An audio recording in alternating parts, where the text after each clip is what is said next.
பெண்களுக்கு உதவியா இருக்கக்கூடியவன் தான் ஆண்கள். அப்படி இருக்கும்போது, உதவியாக இருப்பதற்காகவே படைக்கப்பட்டவர்கள் தான் ஆண்கள். பெண்களுக்கு காவலாக இருக்கக்கூடிய ஒரு வாழ்க்கை பெண்களுக்கு சொந்தமானது. பெண்கள்னா தலைமை பண்பு, தலைவர்கள். பிறக்கும்போதே பெரியவர்களாக பிறப்பவர்கள். பெரியவர்களின் இயல்பு பெண்களுக்கு உண்டு.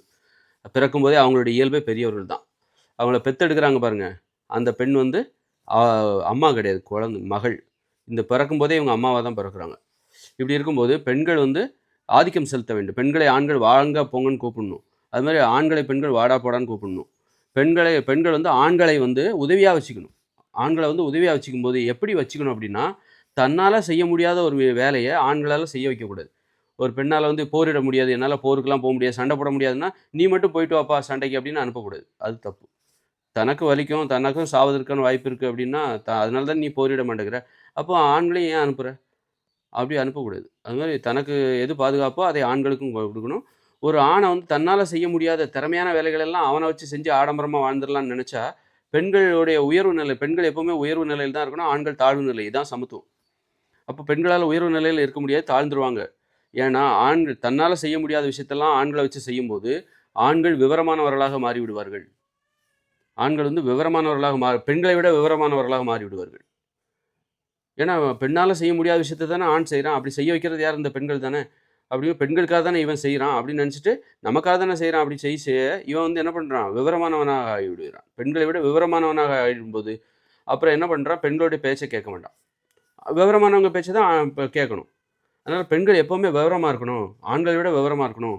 அதனால ஆண்கள எப்பவுமே விவரம் குறைவா இருக்கிற மாரியே வச்சுக்கணும். அது தானா நடக்காது. நீங்க தான் ஆண்கள எப்பவுமே அவனுக்கு அதிக விவரம் வந்துரக்கூடாது அப்படிங்கிற மாரி என்ன பண்ணணும் அப்படின்னா, பெண்களால முடியாத விஷயத்த ஆண்கள வச்சு செய்யக்கூடாது. அப்படி செஞ்சா அவன் விவரமானவன் ஆயிடுவான். நீங்க விவரம் குறைஞ்சிருவீங்க. அப்புறம் என்ன சொல்லுவான்? "உனக்கு ஒண்ணும் தெரியாது. நீ பேசாம இரு." அப்படின்னு பெண்கள பார்த்து ஆண்கள் சொல்லிருவாங்க. "உனக்கு அந்த அளவுக்கு விவரம் தெரியாது. நாங்க எவ்வளவோ பார்த்துட்டோம். நாங்கலாம் எவ்வளோ கஷ்டத்த அனுபவிச்சுட்டோம். நீ வீட்லயே உட்காந்து என்ன எனக்கு அறிவுரை சொல்லிட்டு இருக்க?" அப்படின்னு பெண்கள ஆஃப் பண்ணிருவாங்க ஆண்கள். அப்படிதான் நடந்துட்டு இருக்கு. இப்ப நடந்துட்டு இருக்கிறது அதான். அதனால பெண்கள் தங்களால் செய்ய முடியாத விஷயத்த, தங்களுக்கு ஆபத்து, அழிவு வரும் என்று நினைக்கிற ஒரு விஷயத்த ஆண்கள வச்சு செய்யக்கூடாது. ஆண்களே ஒரு குழந்தை போல பார்க்க கற்றுக்கொள்ள வேண்டும். பெண்கள் பெரியவர்கள். ஆண்களுக்கும் பெண்கள பார்த்தா பெரியவர் மாரி தெரியணும். விவரமானவங்க, நம்மள விட விவரமானவங்க பெண்கள் அப்படின்னு தெரியணும். அப்ப இந்த இயந்திர அறிவியல் உலகில் அது சாத்தியமானா? சாத்தியமே கிடையாது. இந்த இயந்திர அறிவியல் உலகில் ஆண்கள் தான் விவரமானவர்கள். ஆண்களோடு பெண்களால் போட்டி போடலாம் முடியாது. வேணா யாராவது 1, 2 பேர் வேணா நிரூபிக்கலாம். நாங்களும் லாரி ஓட்டுவோம், நாங்களும் பஸ் ஓட்டுவோம் அப்படின்னு சொல்லி 1, 2 பேர் வேணா நிரூபிக்கலாமே தவிர, ஆண்கள ஆண்கள நெருங்கவே முடியாது. ஆண்களோட திறமைக்கு நெருங்கவே முடியாது. அப்படி இருக்கு. அதனால தான் பெண்கள் தாழ்ந்து போனார்கள். ஆண்களோடு ஒப்பிட முடியாத அளவுக்கு, ஆண்களுக்கு உதவியாக இருக்கக்கூடிய அளவுக்கு கூட பெண்களுக்கு தகுதி இல்ல. அப்படின்ற மாரி.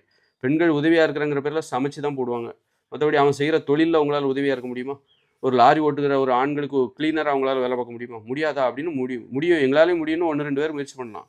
அது இயல்பா நடக்குமா? எல்லா பெண்கள்ட்டயும் நடக்காது.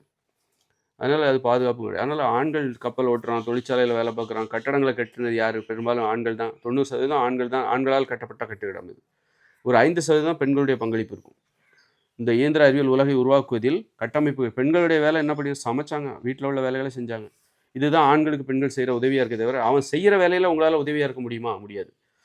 அப்ப அந்த வகையில ஆண்கள் விவரமானவர்களாக மாறுனதுனால தான் பெண்கள் அடிமைகளாக மாறிப் போனார்கள். தாழ்ந்து போல.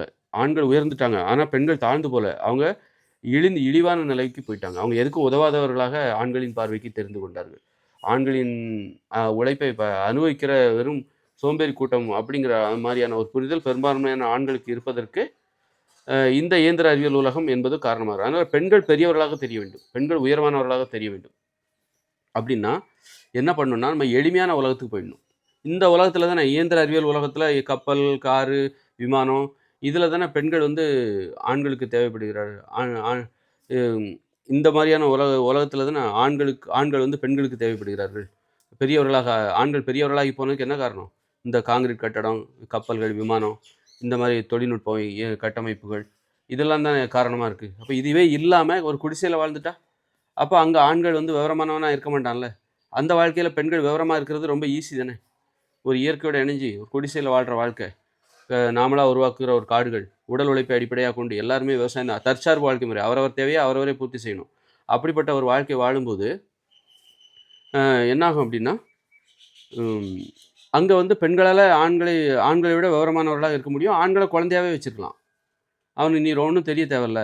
ஓரளவு நான் சொல்ற சின்ன சின்ன வேலைகள செஞ்சா போதும். அப்படின்னு சொல்லிட்டு பெண்கள் தலைமையேற்று இந்த பொறுப்பை நான் எடுத்துக்கிறேன், இந்த உலகம் ஈஸியாக இருக்குது அப்படின்னு சொல்லி அந்த உலகத்தை பெண்கள் தங்கள் கைகளில் எடுத்துக்கொள்வார்கள். இயற்கையோடு இணைந்த மனித வாழ்க்கை. அங்கே பெண்கள் விவரமானவர்களாகிடுவாங்க, பெண்கள் உயர்ந்துருவாங்க.